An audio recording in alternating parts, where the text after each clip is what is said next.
There was a tremendous feeling of mission. If you look at Hollings, he could come into a room and in no time just have everyone in the room, in a sense, just pulled into his persona and his way of thinking, and Wes was much the same way. And they were both talking about the economic development needs of the state. South Carolina was being transformed. The technical college system was the entity to assist in that transformation. And those of us that were in leadership roles felt a tremendous responsibility to address the needs as they were defined to us, to move the system forward. And in moving the system forward, basically move the state forward. I was one of the first 10 faculty members employed in the system. I was there before the first students came, and I had the unique opportunity and perspective of seeing the system from day one. When I worked at Greenville Tech, I worked there with Tom Barton, and Tom was a very perceptive individual, and he was very oriented to meeting the needs of others. And I think I had a great mentor as I started my work within the technical college system.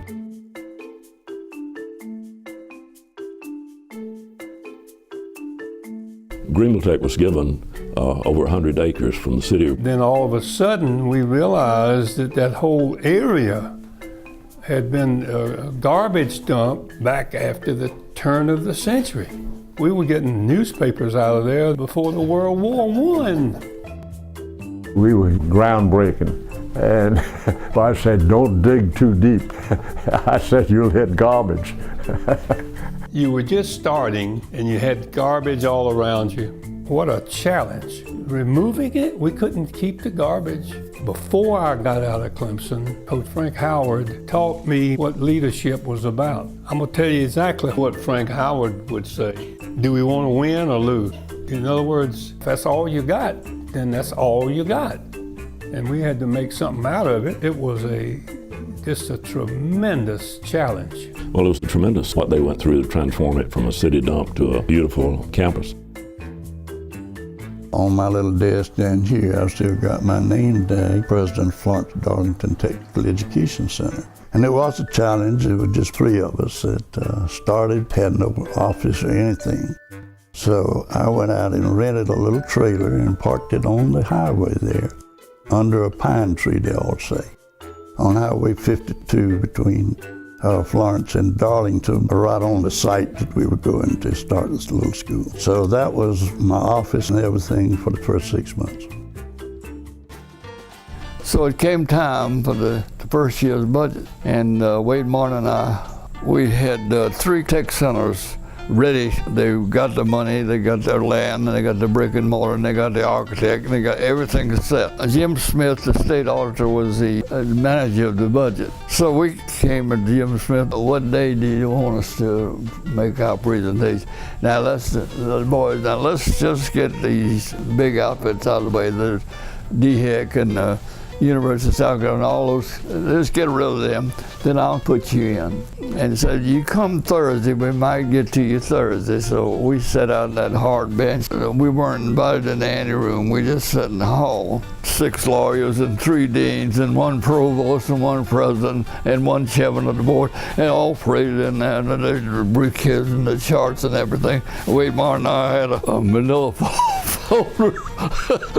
Anyway, they didn't call. Friday, I was desperate. I said, I'm going to see Jim Smith. He said, Stan, we got 3 more, and then I'll get you. You sit there in that hall, and we'll call you. 1 o'clock came, and he opened the door. He said, my God, I forgot tech. He said, the committee's adjourned, gone out the back door and signed the budget and gone. I said, my God, we committed to 3 tech centers and we're gonna go out of business? And he said, I don't know what to do. He says, Senator Brown's still here. Let me go ask him. So he opened the door a minute or two and said, Senator Brown says, come on in. Most centerpiece of the conference room was a psychiatric couch. And we came in that conference room, and Senator Brown's on the psychiatric couch with his eyes closed, his hand like this over his head. Come on, boys, and tell me what you're gonna do. And he said, don't give me the numbers, I'm sick of numbers. kneeled down right here beside me, and he was on psychiatry, and we kneeled down. And we said, these two TEC Centers we got approved, and they've done on their homework, they got their money and everything. I said, what's that gonna cost? I gulped out the amount. He said, Jim, that sounds pretty reasonable, let's put it in. And that's statesmanship. We presented a one-page piece of paper. The committee, as far as I was concerned, never saw the item in the budget, but it was there. We got the money.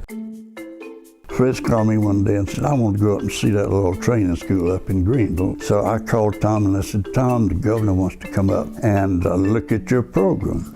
He said, oh my God. Well, all that went through my mind. I would rather that they'd come back 10 years later.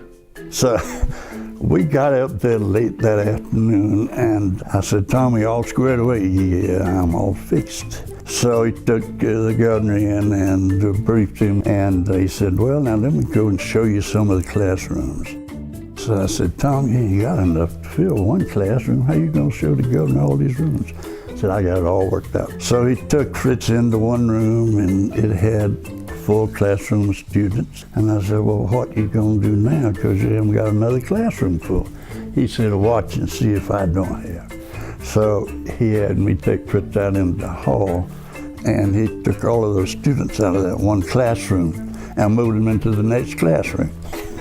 We went over and Fritz looked all around. I said, gosh, these students look all alike to me.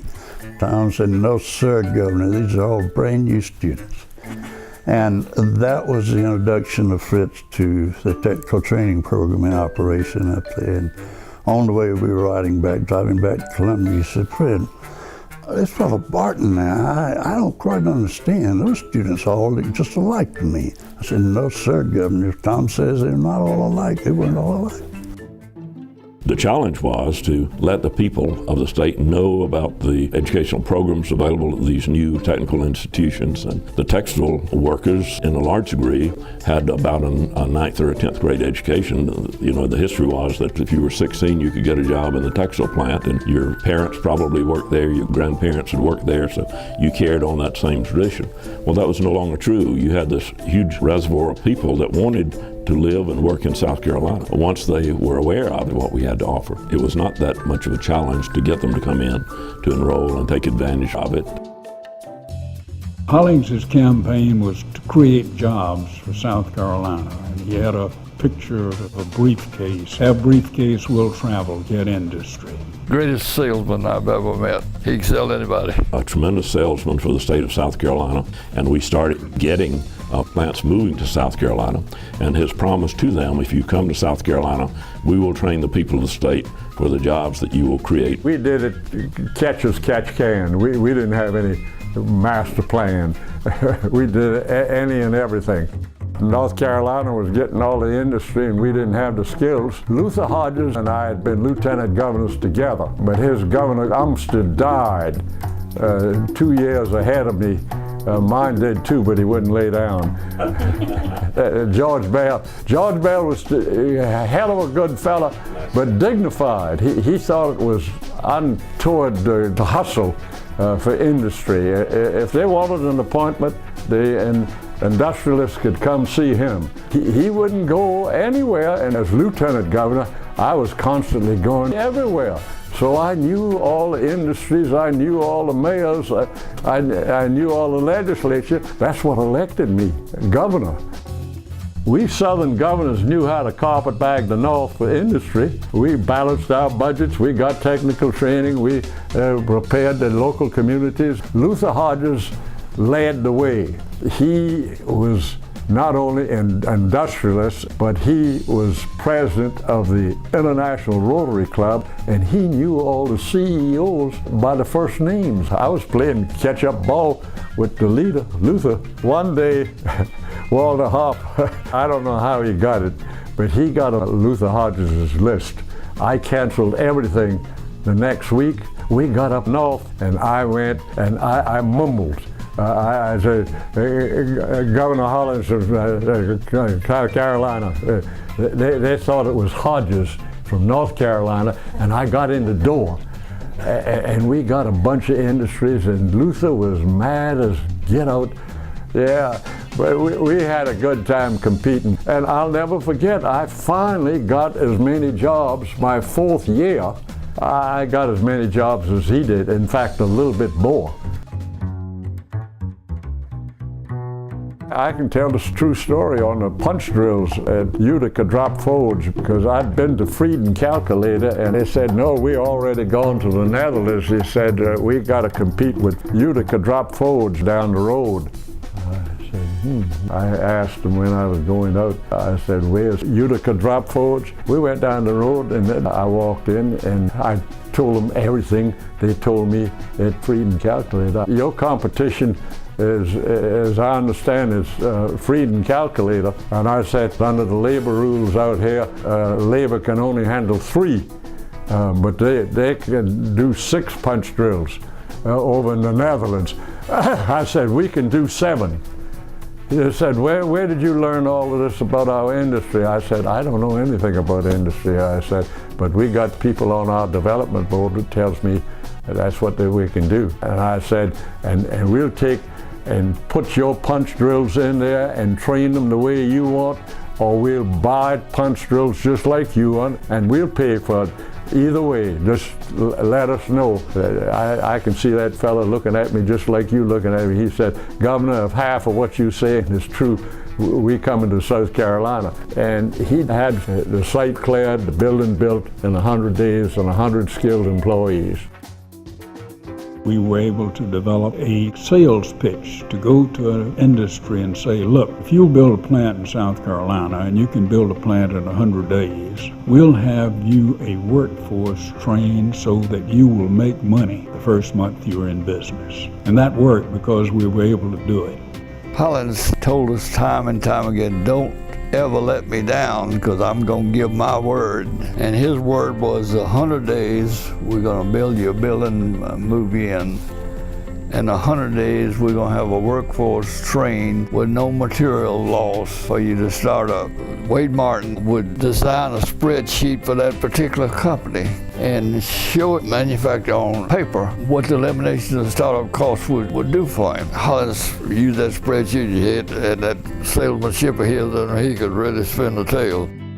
The thing that made us so successful was the fact that we had these industry training schools, as we call them, special schools at those days. South Carolinians was so hungry for jobs. We ran those schools at 4 o'clock in the morning, 2 o'clock in the morning, 6 o'clock at night, whatever pleased the most students. We got them trained in that workforce and delivered that workforce. The wonderful part of that is it had instant success, because the politicians realized that, hey, they putting people to work right here. Less than 100 days, I got 30, 40, 50, 100 people in my county going to work. Smith Corona Marchant came to Orangeburg, and we had some very bright young people down there that were undereducated, undertrained, but have great manipulative skills and native intelligence. And it was amazing. The company screened them for employment purposes and qualified them, and we trained them very quickly. And startup day, the workforce came in and started production like they'd been doing it for years, and the typewriters came out and passed inspection. Smith Corona was thrilled to death. We had a great team. Hollins the salesman and TEC the trainer. We never failed to deliver in 100 days, including Avco Lycoming, which manufactured helicopter engines and jet engines. They wanted to build an assembly plant at Charleston, South Carolina. And Walter Harper said, my God, it's going to take a miracle. They want a 4-to-1 selection ratio. You got to get 4 candidates for everyone to accept, and they want 1,000 employees in 100 days. Assembling a jet engine is no simple task. What the heck we going to do? I finally decided on several things. We got all the rural churches to preach on the subject. We got all the Pepsi-Cola and Coca-Cola truck drivers to carry the flowers to the little tiny grocery stores all out in the rural area. So we trained the workforce and met the selection ratio. They got to 1,000 workers and they started producing jet engines day one. It went 100 days. It's amazing. I started in 1967 at Greenville Tech. It had one building, and we had about 500 students, but unfortunately we weren't the most popular thing on the block. Right across the street from us was the first McDonald's in South Carolina. So they had more people visiting McDonald's than we had coming to Greenville Tech. So Tom Barton had us over there passing out brochures where you could get hamburgers for 15 cents a piece. We were fanatics. I used to sit down with these people and say, look, you got to do it with quality. I had a rubber stamp in my desk drawer. I used to put quality on everything. I'd put it diagonal. I wanted them to see it. I'd put it on anything that was moving.